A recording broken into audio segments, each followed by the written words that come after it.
talking about lust. How do we defeat lust?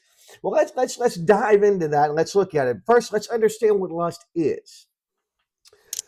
You see, here we can see lust is something we often don't understand what really makes up this very, very, very big sin. You see, physical attraction, there's some scripture there, love of possessions and pride. That's what makes up lust. Again, physical attraction, love of possessions, and pride.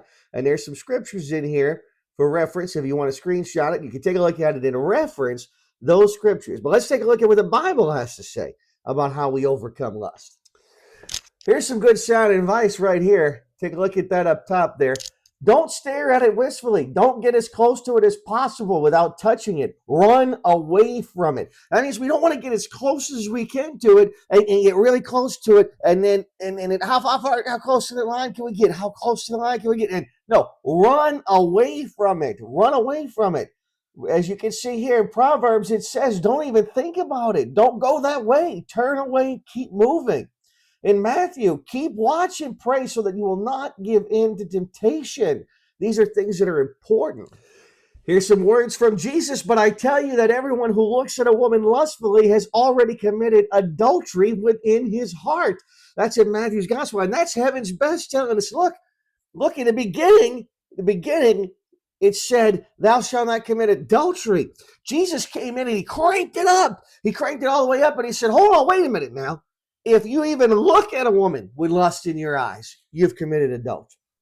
Here we see some advice from Paul and Timothy, in 1 Timothy 2:2 or 2:22, flee the evil desire of youth and pursue righteousness, faith, love, and peace, along with those who call out to the Lord with a pure heart.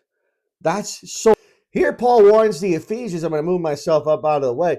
But this is Paul in Ephesians, where he says, and they, the ungodly, in their spiritual apathy have become callous and unfeeling here. It goes on to talk about they're giving themselves over to the prey, to unbridled sense of craving, right? Sensual craving. These are things that are not good. These are things that the ungodly has turned themselves over to, and Paul says we should not. Here we can see in 1 John, for everything in the world, the lust of the flesh, the lust of the eyes, and the pride of life comes not from the Father, but from the world. And remember, Jesus told us that we're in the world, we're not of the world. So here's a fun little picture. And remember, guys, I came from the adult entertainment industry where I was selling sex and I was selling lust and I was convincing women how to take advantage of the beauty that